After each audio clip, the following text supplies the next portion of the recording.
یہ میری خوش قسمتی کہ میں حضور کا امت ہوں، ساری زندگی اس کا شکریہ ادا کرتا رہوں تو کہ شکر ادا نہیں۔ ہم حضور کی امتی، نبی انتظار کرتے رہے، نبی منتظر رہے۔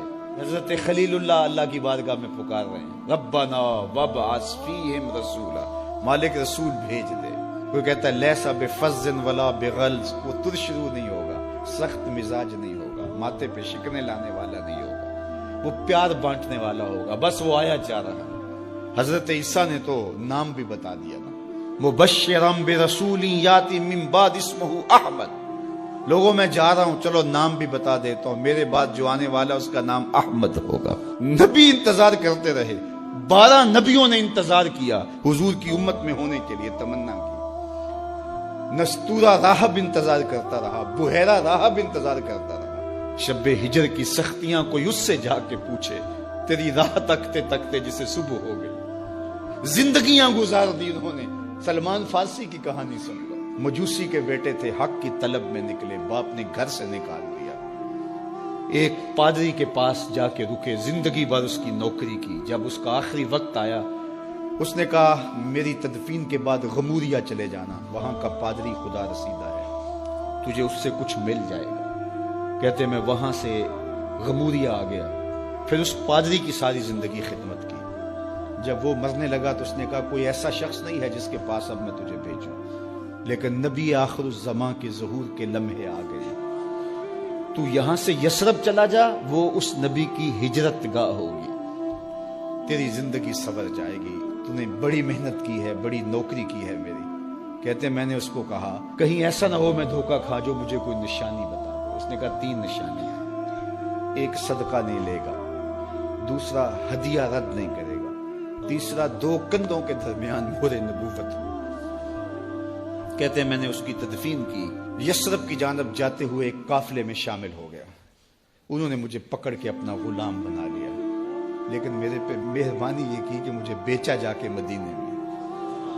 ایک یہودی نے مجھے خرید لیا، میں اس کے باغ میں گوڈی کرتا تھا، کام کرتا تھا، کھجوریں توڑتا تھا، لیکن میں انتظار میں تھا کہ کبھی وہ نبی آخر الزمان آئے تو مجھے دید ہو، کبھی عرش پر، کبھی فرش پر، کبھی ان کے در، کبھی در بدر۔ غم عاشقی تیرا شکریہ، میں کہاں کہاں سے گزر گیا۔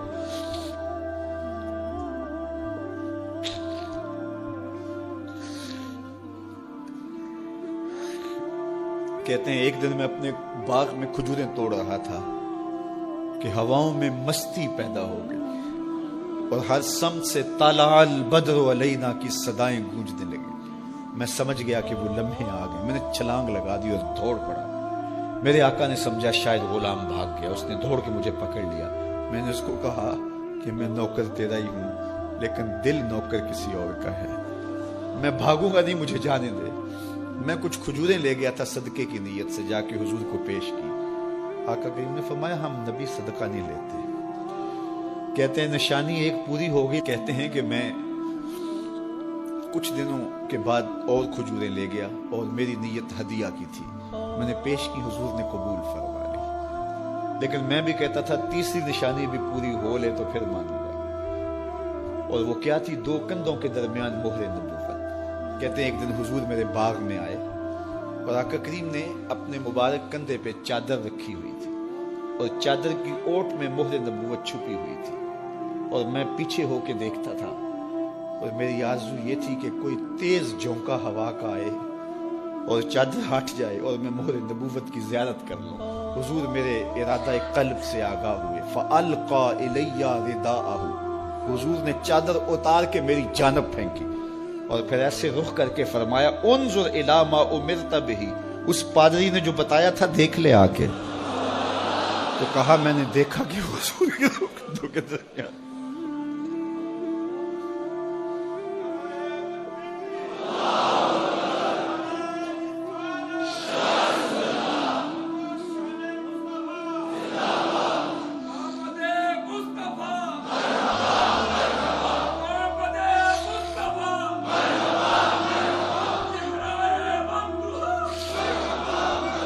شب ہجر کی سختیاں کوئی اس سے جا کے پوچھے، تیری راہ تکتے تکتے جسے صبح ہو گئی۔ ہم نے تو کوئی انتظار نہیں کیا نا، ہم نے تو کوئی دکھ نہیں سہا، ہم سوئے تھے مقدر جاگ اٹھے.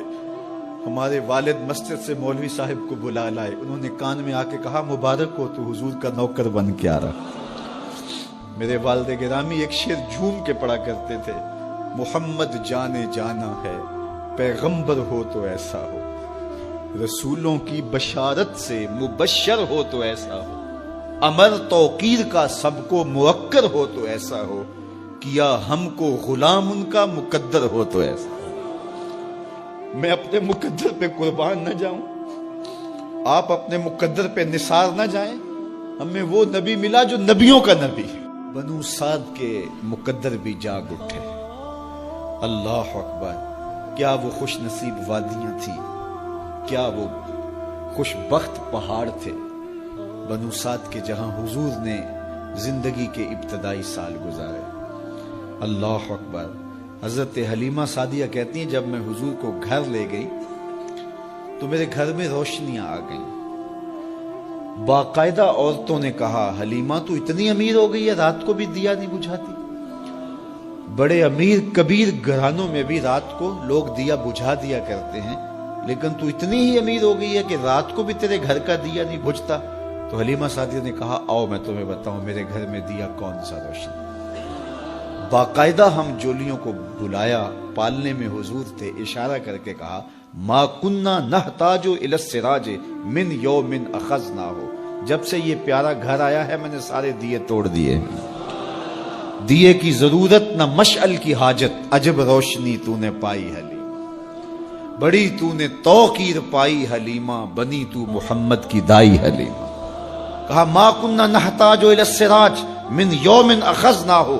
جب سے یہ پیارا گھر میں آیا ہے میں نے سارے دیے توڑ دیے. جہاں روشنی چاہیے ہوتی ہے حضور کو اٹھا کے اس کمرے میں لے جاتے ہیں, وہاں انوار پھیل جاتے ہیں, روشنیاں پھیل جاتی ہیں. کیسے اجالے پھیلے, کیسی روشنیاں پھیلیں. حلیمہ دا چھپر کھجوری دے تھلے, حوراں وچھالے نوری مسلے, فرش تو عرش تک پہ گئی دہائی, حلیمہ نے لٹ لئی خدا دی خدائی. اللہ اکبر. وہ سارا دن تو صحراؤں میں گھوم لیتی تھی, اسے جب بھوک لگتی تھی لبوں کو چوم لیتی تھی. بخت جاگے حلیمہ سعدیہ کے حضور ان کے گھر آئے. اللہ اکبر. جدھر سے گزرتے گئے نور پھیلتا گیا, انوار پھیلتے گئے. حضرت سیدہ طیبہ طاہرہ حضرت عائشہ سلام اللہ علیہا فرماتی ہیں کہ میں کچھ سی رہی تھی کہ میرے ہاتھ سے سوئی گر گئی. اب حضور کے گھر میں دیے میں جلانے کے لیے تیل بھی نہیں تھا.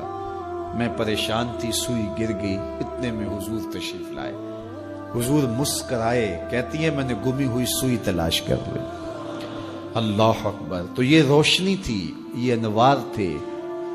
اللہ اکبر. اذا ضحک یتلالع فی الجدر. جب حضور مسکراتے تھے سامنے والی دیواروں پہ عکس پڑتا تھا. اللہ اکبر. جب مسکراتے تھے نور پھیل جاتا تھا. اذا تکلم رؤیا کالنور یخرج من بین ثنایاہ. حضور کے سامنے والے دانتوں میں ہلکا سا فاصلہ تھا, اور جب آقا کریم گفتگو کرتے تھے وہاں سے نور کی کرنیں چھن چھن کے نکلتی تھیں, انوار پھیل جاتے تھے. ایسا نوری ماحول, ایسا نورانی چہرہ. حضرت ابو ہریرہ بولے کل قمر لیلۃ البدر لم ارى قبلہ ولا بعدہ مثلہ. کیا پوچھتے ہو, 14ویں رات کا چمکتا ہوا چاند تھے میرے حضور. پھر کہا نہیں نہیں نہیں, حضور جیسا نہ پہلے دیکھا نہ بعد میں دیکھا. حضرت حسان بن ثابت پاس کھڑے تھے. کہا دیکھتے کیسے, کسی ماں نے جنم دیا ہوتا تو دیکھتے. خدا نے وہ سچائی پن چھڑیا جدے وچ محمد نو ٹالیا سی. حسینہ جمیلہ دا منہ موڑ دیتا, محمد بنا کے قلم توڑ دیتا. مثل او در عالم امکان متصور نیست. حضرت شیخ مجدد کہتے ہیں حضور کی مثل بزم عالم میں ممکن ہی نہیں ہے, ہو ہی نہیں سکتا. اور اقبال کا لہجہ بھی دیکھیے, رخ مصطفیٰ ہے وہ آئینہ کہ اب اس سا دوسرا آئینہ, نہ کسی کی بزم خیال میں نہ دکان آئینہ ساز میں. تو وہ پیکر تراشا, وہ پیکر تراشا, مکھ چند بدرشا شانی ہے, متھے چمک دی لاٹ نورانی ہے, کالی زلف تیک مستانی ہے, مخمور رکھی ہن مد بھری. کیسا جمال دیا, کیسا حسن دیا. اچھا بریلی کے امام سے بھی پوچھ لیجئے. اللہ اکبر. بل بل نے گل ان کو کہا, کمری نے سروے جاں فضا. بلبل کی منتہائے پرواز تو یہی ہے نا، کسی کو پھول کہتے.